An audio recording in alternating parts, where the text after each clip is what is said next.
Señoras, señores, bienvenidos al canal Al24 News. En la actualidad de esta noche en Gaza, nuevos bombardeos de la entidad sionista han apuntado viviendas en Beit Lahia, Rafah, Khan Yunis, el campo de Nusayrat y la ciudad de Gaza, dejando en las últimas horas a más de 60 mártires y 140 heridos. En su reporte diario, el Ministerio Palestino de Salud ha dado a conocer que la cifra total de víctimas durante el día 264 de la agresión sionista contra Gaza aumentó a 37.718 mártires y 86.377 heridos.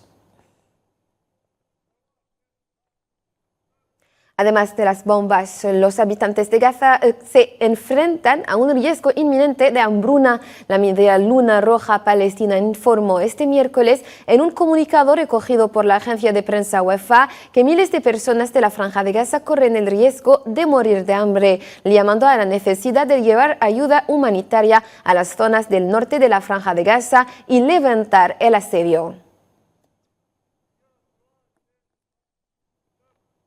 La Franja de Gaza se enfrenta, pues, a una grave y trágica situación debido al empeoramiento de la hambruna como consecuencia de la continua agresión continuada a la Franja de Gaza en medio de la indiferencia mundial ante la catástrofe humanitaria sin precedentes que está teniendo lugar en este territorio asediado. Después de 9 meses de guerra, la situación no hace más que empeorar para los palestinos. El hambre extrema y las enfermedades amenazan a miles de palestinos, especialmente a los niños. Más de 1 millón de niños están ahora bajo amenaza directa debido a la desnutrición, incluidos 3.500 niños que están más cerca de la muerte debido al hambre, según la Oficina de Medios de Comunicación del Gobierno en Gaza. Los desplazados en la franja pasan horas del día solo para conseguir lo necesario para que sus familiares sobrevivan. En este refugio de la sureña ciudad de Khan Yunis, las mujeres y los niños hacen cola a la espera de recibir agua y comida cocinada, mientras el flujo de la ayuda sigue obstaculizado. Hemos llegado a la hambruna. ¿Hasta cuándo esperar? Los niños están muriendo en las calles, no encuentran comida ni agua. Las enfermedades se están extendiendo entre los niños, inflamación gastrointestinal y diarrea. ¿Hasta cuándo seguiréis esperando, observándonos para movernos y hacer algo? ¿Qué haremos? ¿A dónde iremos? ¿A quién debemos apelar? Todos están sentados viéndonos morir. ¿Hasta cuándo? La ocupación sionista persiste en mantener cerrado el único paso fronterizo que conecta Gaza con el mundo exterior, impidiendo así la entrada de una ayuda vital a una población necesitada en medio de la indiferencia mundial ante la catástrofe humanitaria sin precedentes que prevalece en este territorio asediado. En medio de constantes obstáculos y matanzas para su operación humanitaria, los trabajadores humanitarios intentan lo mejor que pueden mantener su apoyo a los civiles atrapados en la guerra, pero los riesgos se han vuelto insoportables. Según la ONU, el portavoz del secretario general de la ONU, Stefan Dujarric, ha declarado que las operaciones humanitarias en Gaza siempre han estado en la línea de fuego, subrayando los esfuerzos de la ONU para seguir proporcionando ayuda a los necesitados en la Franja de Gaza.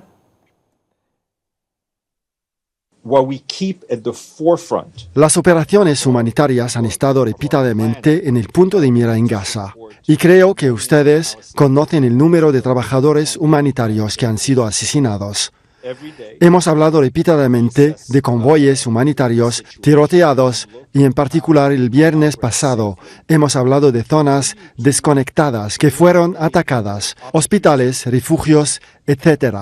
Y los riesgos, francamente, son cada vez más intolerables. Mientras mantenemos en primer plano de nuestro trabajo, de nuestra planificación, la necesidad de apoyar a los millones de palestinos civiles que dependen de la ayuda humanitaria para sobrevivir. Cada día evaluamos la situación e estudiamos cómo podemos operar con seguridad, tanto para nuestro propio personal, pero realmente lo más importante, para aquellos que están recibiendo la ayuda. Fuera de Gaza, las fuerzas de ocupación sionistas detuvieron al menos 20 palestinos de Cisjordania ocupada, entre ellos antiguos detenidos que volvieron a ser detenidos por la ocupación poco después de ser liberados.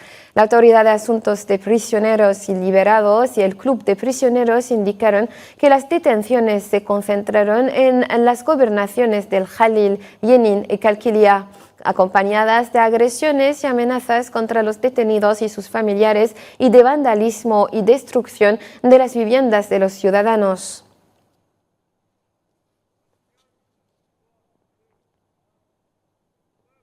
La trágica situación que prevalece en Gaza desde hace más de 8 meses ha centrado las discusiones entre el ministro argelino de Asuntos Exteriores Ahmed Attaf y su homólogo austríaco Alexander Schallenberg. Durante la sesión de trabajo que les reunió en el marco de la visita oficial del ministro argelino de Asuntos Exteriores Ahmed Attaf a Austria, ambos ministros reiteraron las posiciones de Argel y Viena basadas en las normas del derecho internacional y en los principios de las Naciones Unidas, subrayando que ambas partes esperan que la ONU desempeñe el papel esencial que se le ha asignado en el contexto de la compleja crisis que atraviesa el sistema de relaciones internacionales. Hemos intercambiado puntos de vista sobre numerosas cuestiones de interés mutuo. Hemos abordado la situación que prevalece en las regiones a las que pertenecen ambos países y más allá, en particular en Oriente Medio, con la dramática situación que prevalece en Gaza, que sufre de manera injustificable y que hace frente a un genocidio y una destrucción sin precedentes.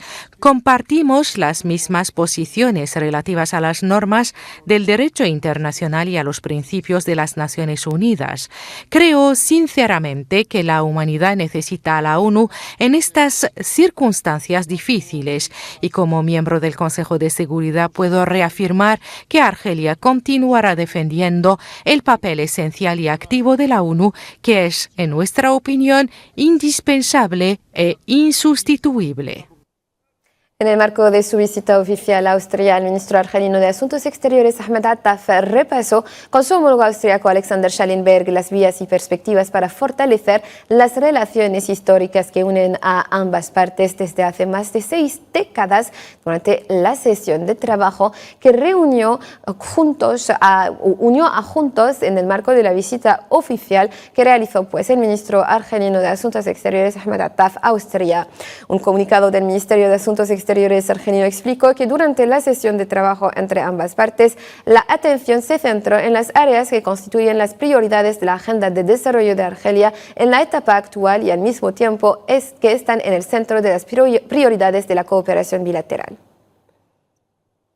2 years ago we have celebrated the 60th. Hace 2 años celebrábamos el 60º aniversario del establecimiento de las relaciones diplomáticas entre nuestros países y hoy hemos procedido a una revisión total del estado de las relaciones. Fue la ocasión de examinar las vías de impulsar aún más la cooperación económica y la coordinación política.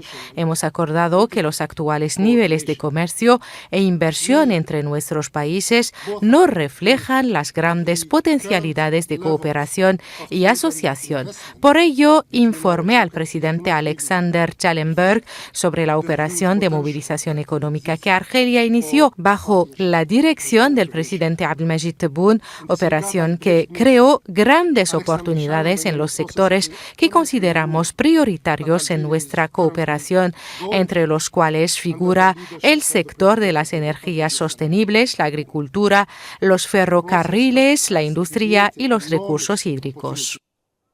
En este contexto, el ministro argelino de Asuntos Exteriores subrayó que Argelia concede gran importancia al proyecto del Corredor Sur para transportar y comercializar hidrógeno verde hacia Europa, subrayando que él y su homólogo austríaco expresaron su satisfacción por el acuerdo alcanzado recientemente entre ambos ministros de energía de los dos países con el objetivo de concluir un memorando de entendimiento sobre energías renovables. Our two countries have embarked together with Italy. Nuestros países con Italia y Alemania lanzaron un ambicioso proyecto para desarrollar, transportar y comercializar el hidrógeno verde, y Argelia otorga una gran importancia a este proyecto conocido como el proyecto del Corredor Surreño, que unirá el norte de África con el sur de Europa para reducir el uso de las energías no renovables. Hemos expresado nuestra satisfacción por el acuerdo conseguido entre nuestros ministros respectivos de la energía para la ratificación de un acuerdo sobre las energías sostenibles que abrirá nuevas vías de cooperación en este sector. El ministro argelino de Asuntos Exteriores, Ahmed Attaf, indicó que los recientes acontecimientos relacionados con la asociación entre Argelia y la Unión Europea confirman la necesidad de mantener un diálogo real con el objetivo de revitalizar los esfuerzos para construir una asociación equilibrada. El ministro Ahmed Attaf subrayó la necesidad de que la asociación entre Argelia y Europa respete los intereses vitales de cada parte, subrayando que también debe tener plenamente en cuenta las aspiraciones de Argelia en el ámbito del desarrollo económico. The partnership between Algeria. Hemos abordado la cooperación entre Argelia y la Unión Europea en todas sus dimensiones. Los últimos desarrollos que hemos observado en este sector reafirman la necesidad de abrir un diálogo para dinamizar los esfuerzos destinados a edificar una cooperación equilibrada que respeta los intereses dinámicos de cada parte y que toma en consideración las esperanzas de Argelia en el campo económico, además de sus principales preocupaciones, siendo un socio seguro y responsable para el continente europeo. El ministro de Asuntos Exteriores argelino Ahmed Attaf, acompañado por la jefa del Grupo de Amistad Austro-Saharaui, Karine Shilah, también repasó la evolución de la cuestión del Sáhara Occidental a nivel diplomático y las perspectivas de continuar a intensificar los esfuerzos para fortalecer el apoyo internacional en beneficio del pueblo saharaui para permitirle ejercer su derecho inalienable y imprescindible a la libre determinación.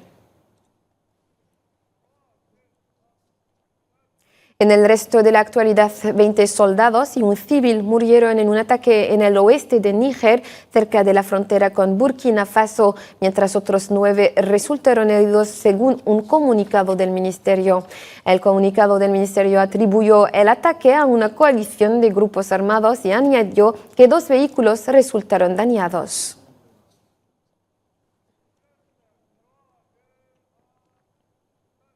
El presidente de Kenia, William Ruto, retiró este miércoles los aumentos de impuestos planeados, cediendo a la presión de los manifestantes que irrumpieron en el Parlamento, lanzaron manifestaciones en todo el país y amenazaron con más acciones esta semana. Ruto anunció que no firmaría un proyecto de ley de finanzas que incluyera aumentos de impuestos un día después de que violentos enfrentamientos entre la policía y los manifestantes en la asamblea y en todo el país dejarán al menos 23 muertos y decenas de heridos, según médicos.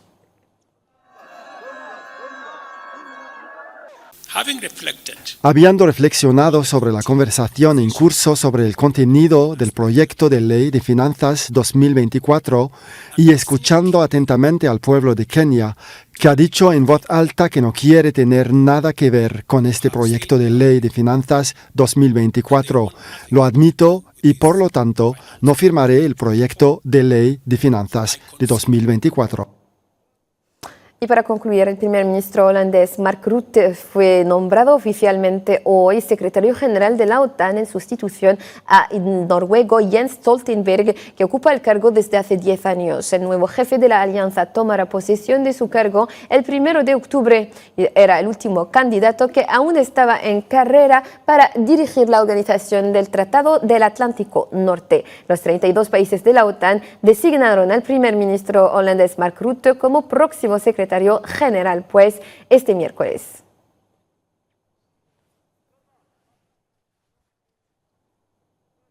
Estimados telespectadores, así pues concluimos nuestra cita informativa de esta noche. Gracias por su amable atención. Un saludo.